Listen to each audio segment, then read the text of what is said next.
Once upon a time, India was a vast network of jungles. And in these jungles lived animals that came to be identified with the land.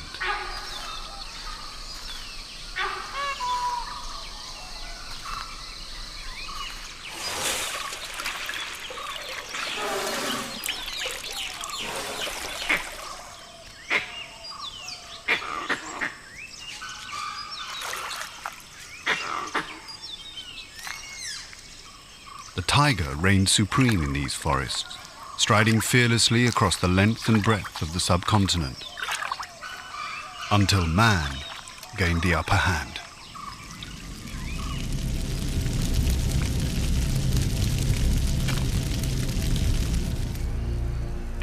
Even the remotest jungles were not spared as India's human population exploded. Chaos replaced tranquility, and most people lost touch with the tiger's world.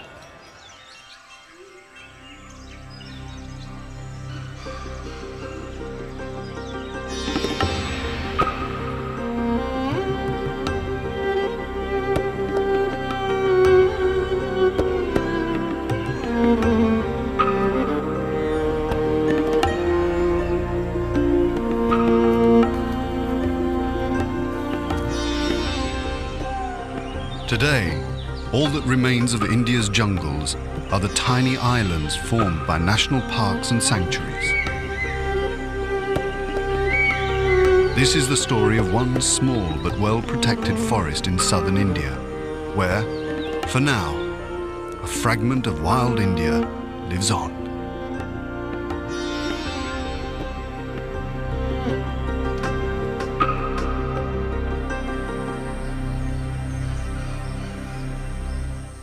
Dawn can be deceptive in the jungle.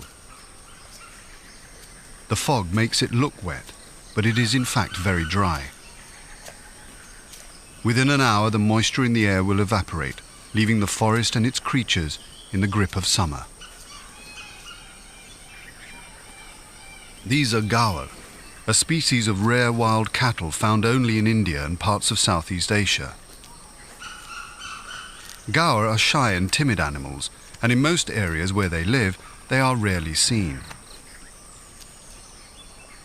They venture out to the forest edges to graze every night and disappear by dawn. The herds are generally small, consisting of several cows and calves and 1 or 2 mature bulls. They are the largest wild cattle in the world. With the fog beginning to lift, the herd starts drifting back into the forest to rest. It looks a picture of serenity, but for the gaur, the night has been far from peaceful. Sometime during the hours of darkness, a female has been ambushed by a tiger. A secretive predator, the tiger hates to have his kill lying in open forest. All his instincts urge him to drag it away into cover. But he's been feeding steadily during the night, and on a full belly, the 500-kilo carcass is just a bit too heavy. A kill this size would normally provide the tiger with enough meals for a week. In this exposed location, with competition already waiting in the wings, he'll be lucky if it lasts half as long.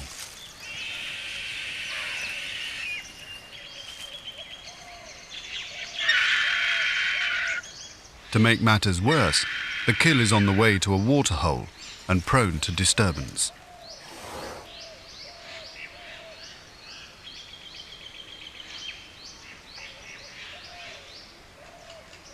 The bull elephant is short-sighted and can't see too well, but his acute sense of smell warns him of the tiger's presence.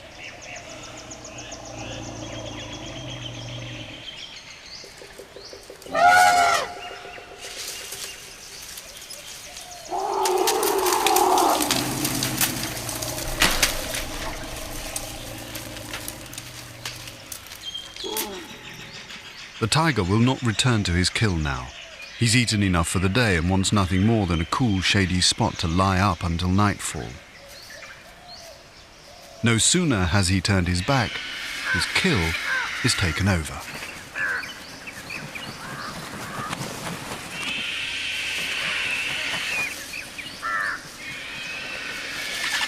These white-backed vultures have phenomenal eyesight, and in the leafless forest of the dry season, carcasses are easily visible.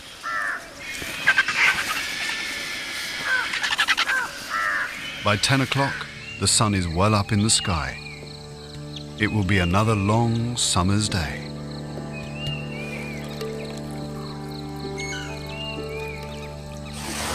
In the oppressive heat, the animals have to travel afar to drink.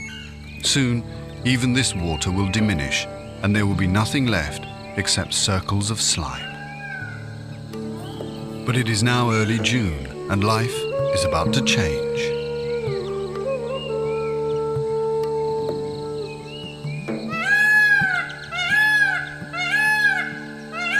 There is an old belief that when the peacock unfurls his tail to dance, the monsoon is on its way.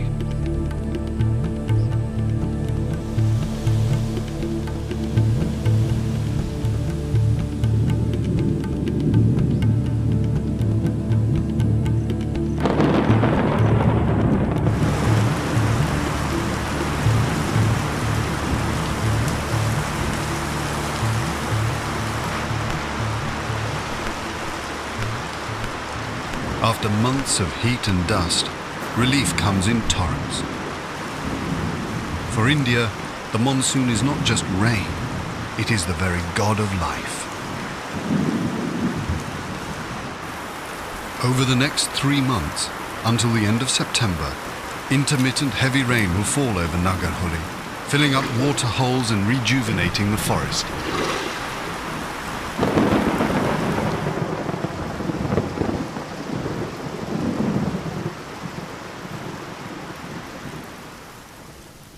Within just a few days, a mantle of green cloaks the jungle. With new grass springing up throughout the forest, chital, or spotted deer, are everywhere. For the predators in the park, like the packs of Indian wild dogs, this is a season of plenty.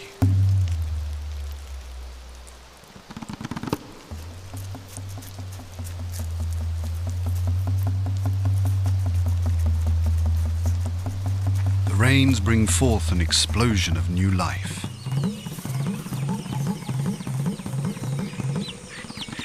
Thousands of winged termites emerge from their underground nests to fly out, mate with each other, and start new colonies.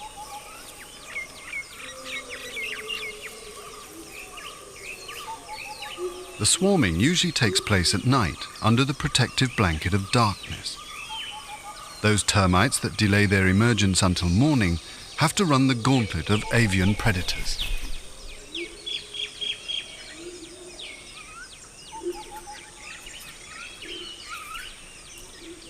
Miners gorge themselves. Some carry full beak loads for chicks back at the nest. In fact, so delectable are these morsels that even the vegetarian turtle dove cannot resist them.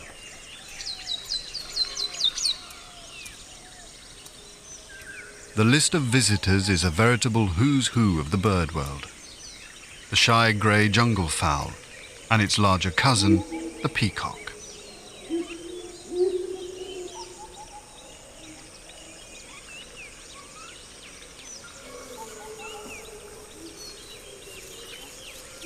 And then, as suddenly as it began, the exodus is over. The casualties have been high, and the smaller worker termites seal up the nest once more. Perhaps there will be another sortie in the night.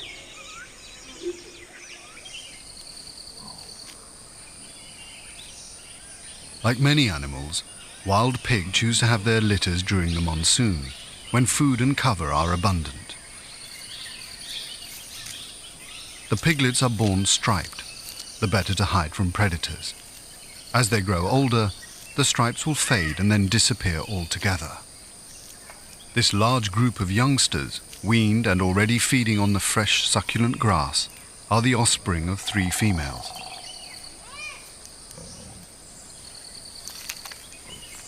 By synchronizing the birth of their